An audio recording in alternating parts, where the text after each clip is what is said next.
Welcome to Her Incredible Mind, where we are highlighting some of the most successful women in science, technology, engineering, and math.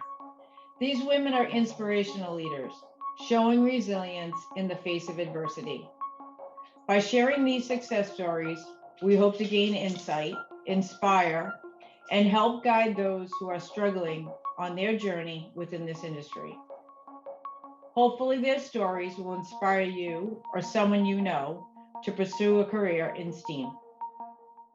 Sarah, can you tell us a little bit about your role today and what you do? Yeah, absolutely. So Section 32 is a venture capital firm. We invest at the intersections of technology and healthcare. So our portfolio is a blend of, you know, really interesting technology companies. We have some really interesting consumer companies, and we have a lot of very interesting life sciences companies, diagnostic devices, as well as therapeutics.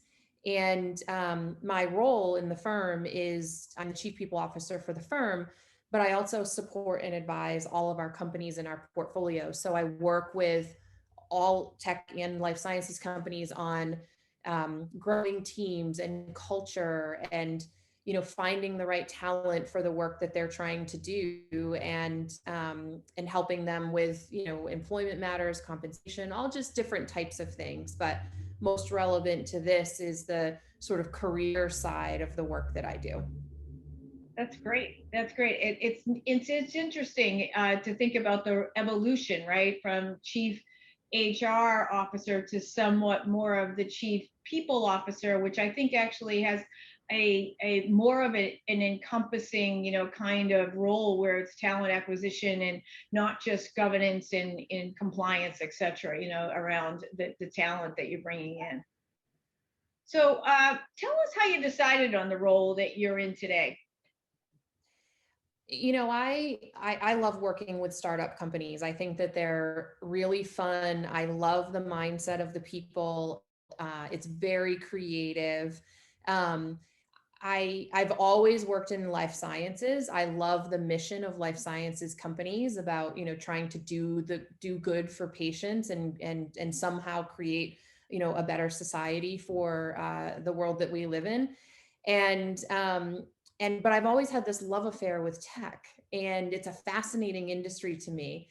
And so the opportunity at Section 32 was not only to work with people that I had worked with before that I love and really enjoy, but also to explore an industry that I've always had this fascination with, and at the same time hold on to an industry that I love and would never leave. So it's like the best of both worlds for me in terms of being able to work with life sciences companies still, but also now working with some really fascinating technology companies and learning sort of what that industry is like.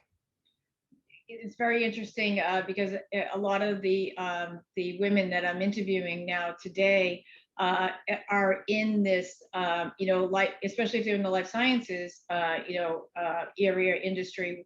You're definitely at an intersection now where it's not just about therapeutics and medication. It's about the technology. It's about the therapies are now heading in different directions than they were in the past. So Section 32 is a fascinating example of that, which is really neat.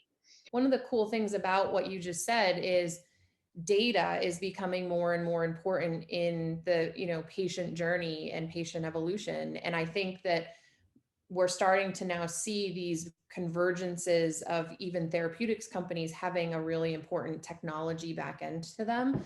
And so I couldn't agree with you more with what you said. Thank you. Thank you. Yeah, it's definitely one of the things we see more and more now. And data is now something where, everyone needs to protect it, and there's intellectual property to that, et cetera. So, yeah, it's definitely a new landscape with technology and life sciences, definitely. So, what matters to you most about your role when you're choosing a role? What matters to you most? The people. It's we're fortunate to be in the fields that we're in. Both life sciences and technology are They're just a ton of fun. There's so much interesting work to be done. There's so many really cool people to meet, and there's so many opportunities to explore. The one thing that I love is there's no such thing as a common path. You get to you come in and kind of do whatever you want to do. But for me, and this is not just because I'm a human resources officer or I'm a people officer, it really is about the people, because when you do things where your time and attention is all in, you really need to make sure that the people that you're doing it with are people that value and respect you, but also that you can learn from and are willing to learn from you. And I also think that you need to be in an environment that sort of recognizes your whole self. So as an example, I'm a natural introvert, and as a human resources officer, that's a tough profile, because you're expected to be an extrovert. So I've taught myself how to be a professional extrovert, but I need to be surrounded with people that understand that the introvert in me sometimes just needs to disconnect. And it's not because something's wrong. It's just, I need that moment, or I need that hour, or whatever the case may be. So, to me, the people are the most important thing. That's great perspective. That is great perspective. And I think that it's interesting to see that you recognize, something about yourself. And I think as women, sometimes we have a hard time doing that, but actually recognizing that, allowing yourself to have that time, and, kind of just accepting who you are is exactly what the journey is about, right? That's what we want. Absolutely. Yeah. So, how did you decide on this career? Were you always in life sciences, in technology?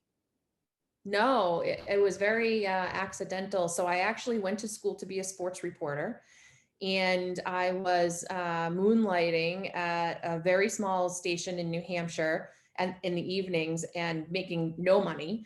And so to support myself during the day, I was working for a staffing firm. And I ended up realizing that my dream of being an ESPN anchor was probably not going to come true. So I abandoned that, and I started recruiting. And I found what I really loved about recruiting was I could talk to people about what motivates them and what excites them and what really gets the best of them, and apply that to what avenues their careers might be interesting to take, or what did they want to take. And I could work with people to sort of realize those dreams. And so then from recruiting, I ended up at one of a life sciences company, helping them build and grow. And the CEO ended up talking me into becoming the head of HR for the company, which I knew nothing about. I knew nothing about HR. But again, one of the fun things about some of these industries that we get into is it's okay to take chances. It's okay to take risks. It's okay to fail. And I think a lot of times as women, we tell ourselves that those things are not okay. And it actually really is. If I don't actually believe that I believe that if you haven't failed, you haven't learned. And so I took the leap, and now here we are 20 something years later, and it's been an awesome journey. That's great. That's great to hear. Absolutely. So some industries are different. Your role is different in other industries, and I think within, life sciences, as you've talked about, in the other questions that we were reviewing. But what what do you think is distinctly just different about the industry that you're in and the role that you're in? When you're in a venture capital firm, or you're in an advisory capacity, which is what I am now, you're not a part of the team, right? You're not a part of the day-to-day life. You don't live and breathe the culture and you don't have the deep relationships that you do when you're in what's called an operating role, where you're sort of firmly implanted in an organization. Now I have that because I'm also the chief people officer for the firm, but the work that I do primarily is with our company. So I'm more of an advisor to the companies. And so a lot of the work that I do, I have to be prepared to just say to them, okay, so this is what you're asking me for. Here's my perspective, or here's my help, or here's my advice. Take it or leave it. Let me know if I can help any further. And away they go. And, maybe I hear from them in a month or two, or maybe I don't. And so you have to learn to shift your mind to not being in full control over the decisions that get made, or reasons for the path that they took, you have to just say to yourself, well, I gave them some advice and I tried to be helpful, and I'm good with that. So it's very different than being a fully immersed leader in one of these companies. That's interesting because you're an advisor, and you're adding this advice, and then you're giving your own advice to yourself to kind of leave it to where it is. So what an interesting perspective. It's definitely true. So what would you tell your younger self? I would tell my younger self to not put so much pressure on myself to have it all figured out. I went to school, I went to college for communications. I thought I had this plan of being a sports reporter. It's what I had always wanted to do. And I didn't even know what human resources was. And I think a lot of times for myself personally, I come from a very middle class family. My parents are very young, and they were always very supportive of me and very encouraging to just take risks and to try something new. And I'm very thankful for that, because it enabled me to not worry about, if I didn't follow the path that I thought I was taking, it was a failure. It wasn't that at all. I have one of the best careers one could possibly have. I never in my wildest dreams thought this is where I would be. And had I not been open to those possibilities, I would have absolutely missed it. And so I think, a lot of times I myself, and I know a lot of other younger people, put pressure on themselves to know what they want to be for the rest of their lives. And I can tell you that most people that I know, that isn't actually what ends up happening.